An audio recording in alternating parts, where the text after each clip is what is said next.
Thanks for coming out and watching the oxymoronic Reddit Professional Show, where I showcase the best and worst of the internet. Here I comment on brilliant and hilarious comment chains regarding dumb shit on the internet for you to enjoy. Make sure to subscribe, hit the little bell button so that you get notifications every time we come up with a new video. Enjoy this week's show. How I turned $54,000 into $400,000 plus in 8 months. Deal analysis of my mobile home park.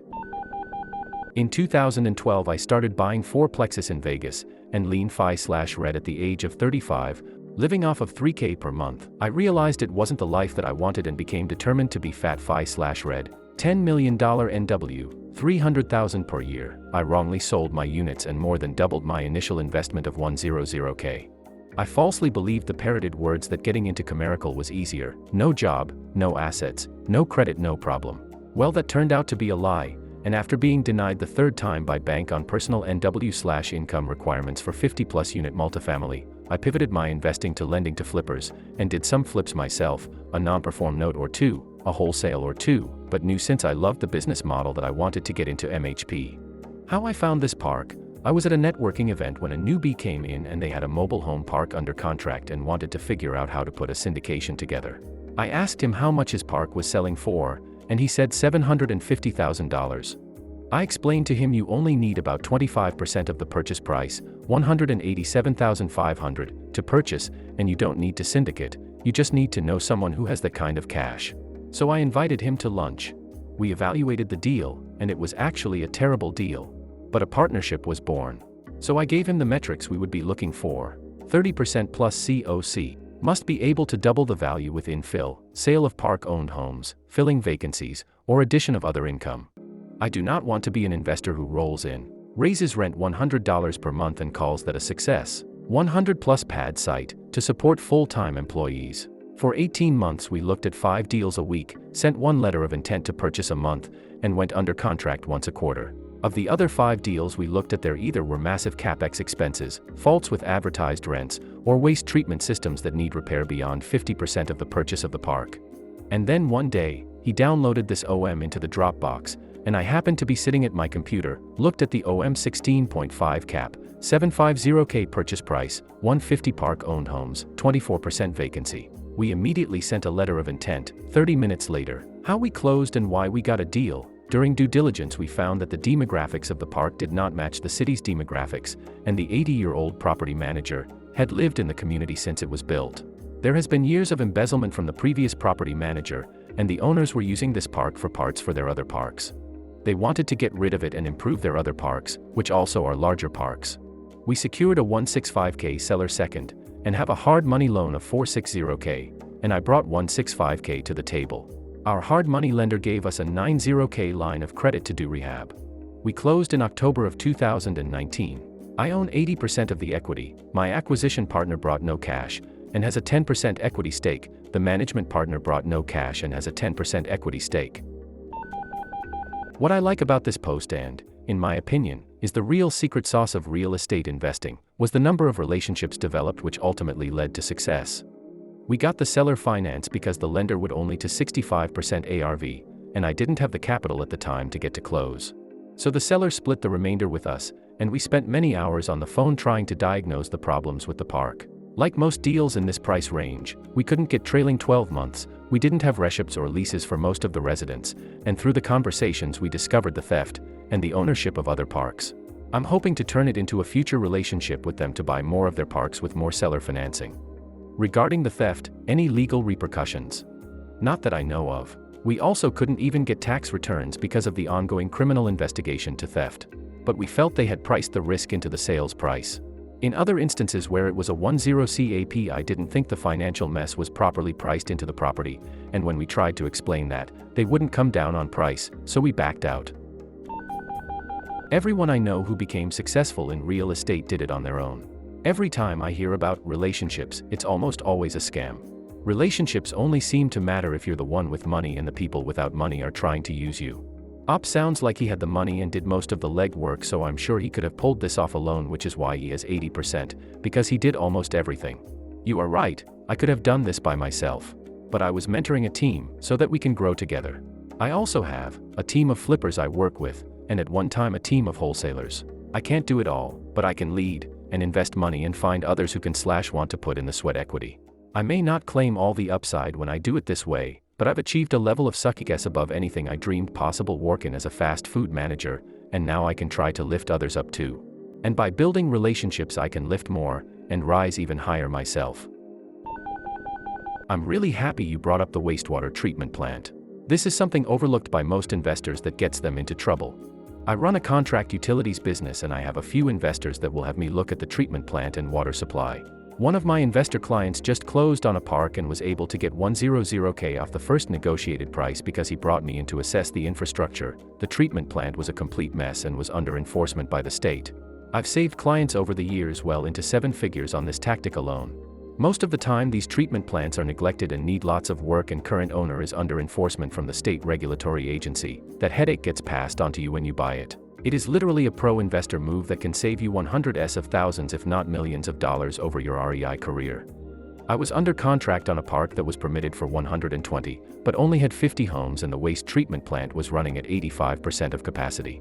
So when I had it evaluated, and it came out that the wastewater was failing.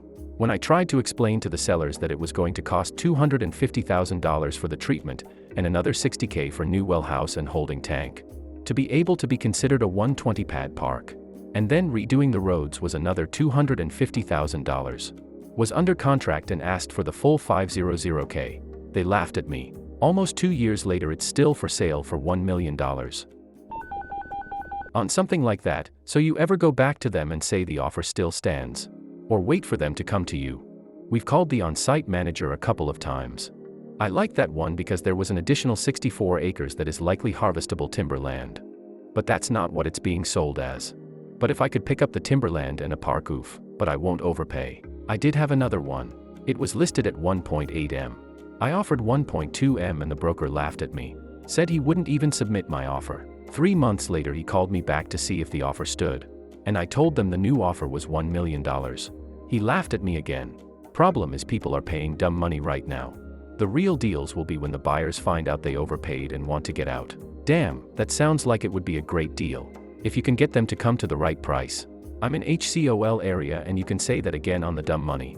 Thanks for the reply and the post, it was a great read. Me too. I'm a home inspector for my day job, and last week I inspected a 6-plex being sold for 1.5 M. I wanted to shake the buyer and say give me your DP. I'll make you rich, ER. I see people buy 600K 4-plexes and be happy about it. But I've got to remind myself everyone has different goals. I feel you. I paid $420,000 for a 2-family in Jersey City, 15 minutes from Manhattan, for my first deal. Luckily I was able to find something with a separate unit for the basement and turn that into a rental as well. If not I would not have cash flowed, more broke even. The reason I got into it was because I wanted to utilize an FHA loan where I can live in it for a year rent-free and rent the other unit out when I move out 12 months later. Now with all this COVID that's going on, I decided to see how the market trends where I'm at before I buy another with an owner-occupant loan and follow the same blueprint. It's a great way to get started. Would it surprise you to learn I still don't own a primary residence? I prefer renting over owning. I can control costs better, move easier, and be more flexible for my investments. But earning equity by having another renter sure is a great way to get started. That's what I do. Also I rent where I currently live in NYC, and that's how I'm trying to look at it. Build up equity over the years, be able to refee and get into more units out of the area. I'm 30 so it's sometimes hard to be patient and let things build up. I lean FI/red when I was 35. Didn't start until I was 33, but I was very aggressive. Interested in a tiny home park model up in Wisconsin targeting vacationers and FBI, but waiting for a real estate pullback. Ever use a checkbook IRA funding on this stuff? Or story is inspirational. Thanks for sharing. Any issues with late or non-payment lately? I think you got a deep IDM value here. Ever use a checkbook IRA funding on this stuff? Nope, I want to live off of the money and not have it for the future tax benefits. Any issues with late or non-payment lately? We did a flat 20% discount for anyone who paid on time, 10% for anyone who paid in the month, and offered each month to finance that month over the next 3 months, and then 6 months. Our percent of residents who paid on time improved dramatically, and we had some get caught up from past due amounts during COVID. You are a savvy business person and a benevolent soul. Thanks for sharing with us. Ever invest in hotels/motels? I like the remote key idea of VRBO, and thinking of a VRBO motel idea. I believe there will be some absolute steals out there to be had if COVID steals more second half revenue. Hotels/motels are more of a business, and the turnover on staff is high. The cost of doing business is also high. Not my cup of tea. My little brother though is killing it with his VRBO. Understood. Amazing job. From all your research and investigating, what would you say is the single most important thing that separates a good deal from bad in terms of the current owners aren't recognizing potential that you see? My group recently purchased a motel with 13 rooms and converted it all to single units for long-term rent, and we found that the previous owners were only utilizing the space around the motel for 4 RV lots, but we've managed to add 8 more, all of which will pay for the cost it took us to install power within 1 season. From all your research and investigating, what would you say is the single most important thing that separates a good deal from bad in terms of the current owners aren't recognizing potential that you see? People get stuck in their line of thinking. There's an old laundry building. The old owners turned it into a workshop and started putting plumbing in the units. I'll remove plumbing as I turn them, and we'll build out a coin-op.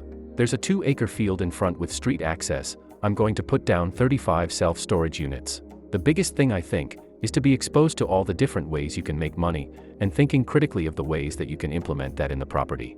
My group recently purchased a motel with 13 rooms and converted it all to single units for long-term rent, and we found that the previous owners were only utilizing the space around the motel for 4 RV lots, but we've managed to add 8 more, all of which will pay for the cost it took us to install power within 1 season. Awesome. As you discovered, zoning plays a lot into it too. Is the property at highest and best use? How can I get it there without redevelopment is a good question to ask too. If you enjoyed this week's effective way to waste time, hit that like button and subscribe for more content like this. If you are enjoying the series, leave me a comment below. A special shout out to the content creators. You frickin' rock.